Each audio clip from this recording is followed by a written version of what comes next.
People turn out in numbers ku kivulu kya Haruna Mubiru.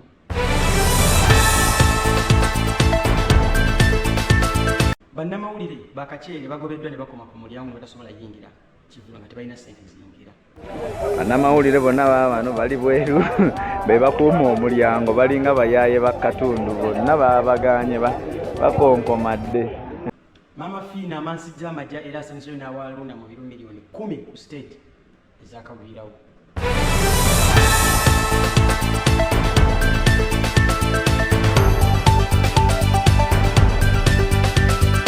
Abasajja ebikonge balabiseeko ku kivulu kya Haruna Mubiru nga Katikkiro n'abagagga abalala abamanyiddwa mu ggwanga.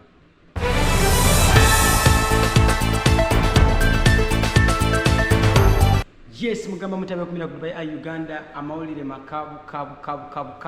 Yes, Haruna Mubiru yategese ekivulu nga ali worried nga amanyi mbutuufu tagenda funa abantu okusinziira nti alabikako mu kayimba ka tubonga naawe.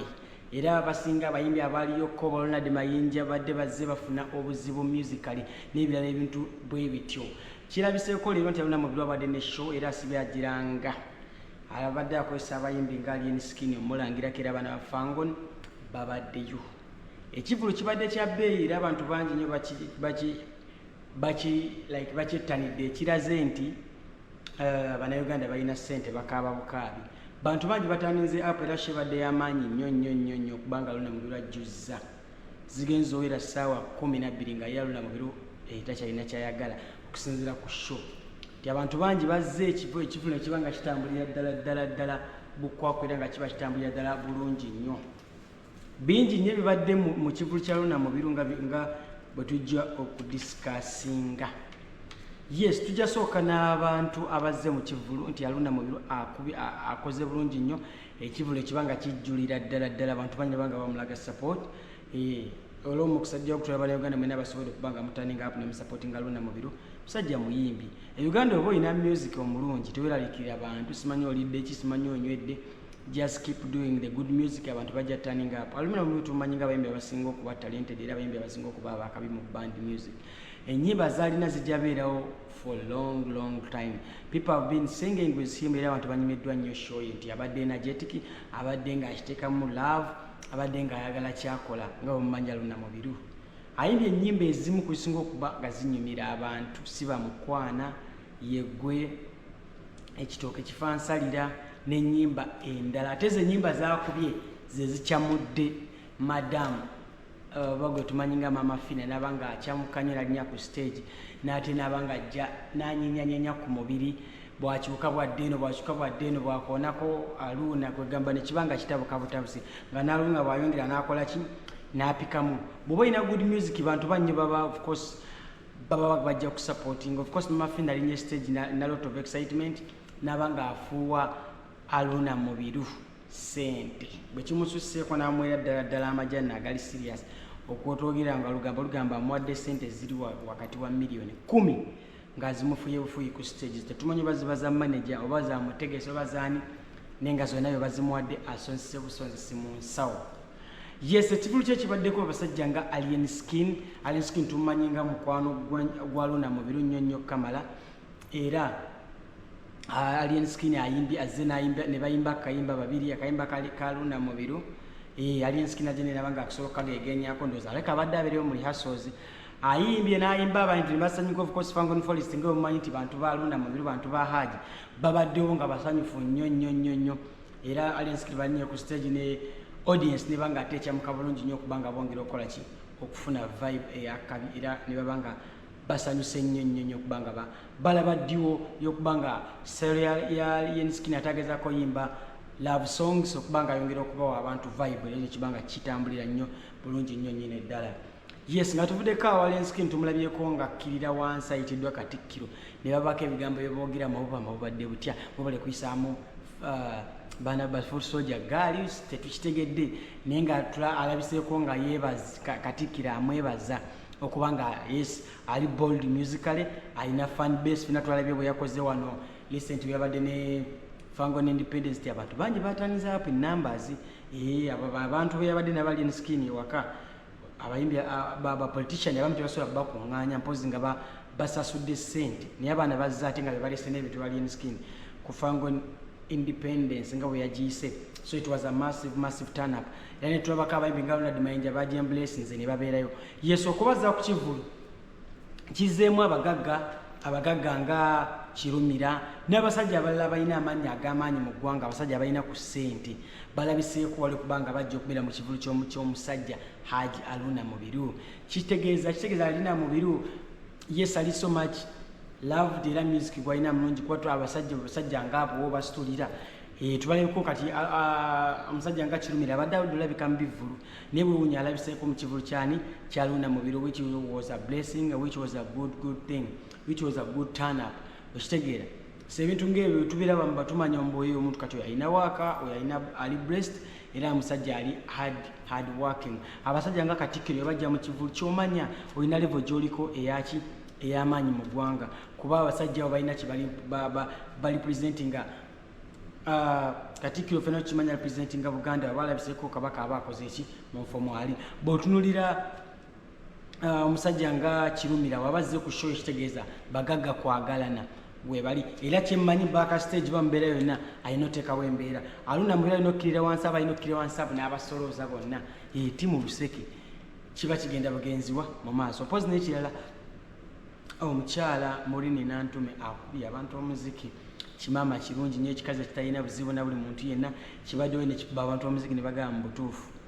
Kirabika bulungi amafiga kyekyo buli kimu kyekyo omuziki kyekyo eddoboozi kyekyo kyebiseku ne kibanga ate kyembracinga show ya Haruna Mubiru bantu bangi ne babanga bakola ki basiimye. It was a lovely turn up, it was a lovely show era abantu bonna badde bulungi nnyo ddala okubanga bakola ki bayembracinga buli kimu okubanga kitambula bulungi. Bannamawulire bonna baabano bali bweru be bakuuma omulyango balinga bayaaye bakatundu bonna babaganye bakonkomadde. Kino Hajji kyatukoze sikirabanga. Bannamawulire bonna ab'olulango bali bweru ate mukyogerako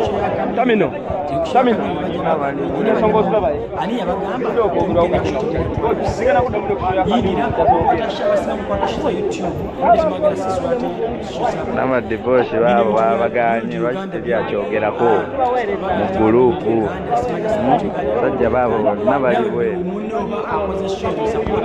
Ogenda mujjako content ogenda ogamba ekivulu kyenga bwe kitatambudde ogenda kwogera ebintu bingi nnyo. Bannamawulire mulina okimanyi olwaliro nti mulina osasula show tewakyali bintu bya bwereere temuloza mugenda kujja show y'omusajja mugirinyirire muveeyo mwogere ebyo bye mulabyeyo ate mubeere nga mukola ki mubeere nga mugenda ne mufuna content gwe mugenda otunda ku YouTube, content gwe mugenda otunda ku machannel ga TV zammwe ate omuyimbi alimefuna mu kivulu kye. So mwena abagalidde wabweru temuli kiddire mba mugenda nga kushoza abayimbi musasule nga tisi mujemu ne sente ziyingira mufune content n'emiko gwe mugenda otunda TV zammwe zibasasula okukola amawulire.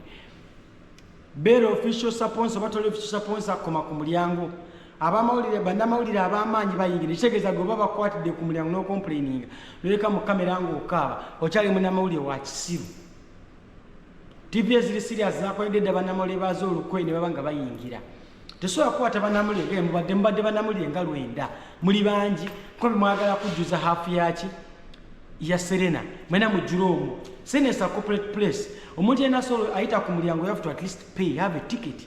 TV zammwe tusubira okubanga zibagireyo ticket. Ba TikTok bannange mugenda kukola lives ku show z'abo abantu mufuneyo ebimuli mufuneyo ebirabo tube expectinga namwe okuba respective nembanga muba supportive nembanga muzzaawo we mujje. Tutu expectinga munnamawulire n'okujjoba omuntu yenna okujja n'akola ki nayingira mu show yamwe n'abanga agenda mufunamu ate nga tasubira kukola ki. Ebintu by'obwerere byakoma okitegeera Bobo ni abagamba ebintu by'obwerere byakoma buli muntu ali ku ntuuyo ze okitegeera gwe tozamba ogenda veeri ku ntuuyo za muno kwogenda olya nga tolina kyotaddewo babadde okushonga bakaaba kino tusobola tutuukako simanya tulina ekikogo mukyogereko yes mukyogereko naye bannamawulire bamanyi abagundivu abalina amaloboozi bayiseewo kati ekyo bulina amawulire gwe bakwatidde ku mulyango manya levo kati gwe tonnatuuka kuba nasse mu music industry ya Uganda. Omaze olabika omaze okukola ki okulabika kitegeeza kiyongeramu mu game okyalina okukola ennyo okitegeera oba zisoma ogenda TV zammwe zibire nga zibakolera embeera ennungi mbeere nga musobola okuba nga tebabasalako mu bivulu muyingira. Yaman Dubai Eye Uganda. Yes, amawulire agali mu Dubai.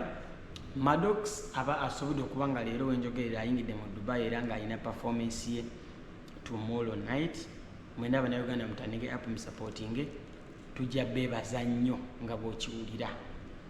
Naye nga sinagenja beebaza mwena abadde abasupporting za Haruna Mubiru ne muteeka politics aside ne mujja ne mubeereyo nga muli so positive. Sente zaani? Sente za sale zifuse sente za sale. Abagamba mbu tebagendeyo kulya bagendeyo kati ne bakima ate ne bavaayo ne beewakana. Omusajja bw'anaawandiika leeta nga gye yawandiikira ani ono omukulu looyaani meeya wa Kampala yamugamba ate abalabisizza yesijja sukka wano nja beebaza bena beekumira ku Dubai ya Uganda muli kubanga mutambula naffe all along byeyadde ku show ya Haruna Mubiru naye bannamawulire babaswazizza. Yali ensikini yasinkanye Katikkiro amuyire amisi ne boogeramu muli nantume good performance banange sound ebadde ennungi. Show ebadde so much organized obadde nnyo katogo ketwalaba ku show ya Wizomanizo. Big up Wizomanizo ndi number 1 fan we naye ebyo bibaddewo. Imoli kulaikinga abasubscribing etambuza video abantu balabe show tubagala nnyo tubagalira ddala ekiro mu Dubai. Visa zesibamu nga bebazita abagala freelance visa mbere nga musala kate mbere nga mufuna freelance visa ennungi ku company ezesigika tulwanyisa ababbi mu Dubai. Babalabe yasembayo okubba empiza amuyitamu so naawe beera eyo ng'okimanyi ogeza kukwasa sente z'omunnayuganda era n'ozikozesa bubi kibooko. Mwetegeke mwena abasuubira amnesty y'emyezi 2 yalangirirwa September 1st beera ng'oli ready okujjawo nga abisikondi ogijjemu beere nga tofuna amnesty egenda okukola ki okuyambako ati banenga Bannayuganda abakyalina obusobozi mbere nga temukkiriza ayingira opacity because ojja funa band gy'otetegekedde beera ng'ogezaako ate ofuna company entuufu okyuse visa obeere nga ate obulamu obutambuza nnyini ddala muno mu Dubai. Obulamu bw'onyuma nnyo mu Dubai ng'olina ebyogera. Tebaza nnyo ate bonna company ezivayo ne zikolera Bannayuganda visa nga tezibabbye zikola kye zirina okukola okuyamba Bannayuganda bannaffe. Love Uganda, build Uganda. Tujja kwebaza nnyo Bannayuganda yenna ali eyo nga bw'ofuna omulimu Bannayuganda togobaguza ssente nnyingi oba oluusi nga bw'ofuna omulimu ogwa Munnayuganda muno ku ssente entono eddala. Totunda mulimu kusinga ssente olizagenda funa ku mulimu. Totunda mulimu half. Yesu wano tubirivinga namwe mukola haso funa emirimu neso okuyamba Munnayuganda munasooka ave ku kkubo mwana sooka afune ekyakola Katonda alwana nnyo muguza mulimu ogwo. Mbagala nnyo mbagalira ddala mwe baleke okumira ku mukutu nsigala tempo ku Dubai Eye Uganda atundiwo ku eddoboozi mu ddungu and president nga Bannayuganda abali mu ddungu amawulire genfunye ne banga gezaako gwa sharinga nammwe ate birungi n'ebyennaku ne tubanga tukaabira wamu era okubanga n'okutambula tutambulira wamu. Abatiktoka b'e Kampala bagenze kima amajja simanyi abaana b'e Dubai muli kuki mwandibadde naye mukwataganya mulaba ate kati ssente kulya buli muntu afuna alya okitegeera ne bwe twali tusindise bwe tumanyi nti tubeesize nabo batulyamu olukwe bakima amajja. No one to trust but trust yourself. Nkyukakyuka straight away tubagalira ddala akuume atakumira mpeera. Assalamu alaikum.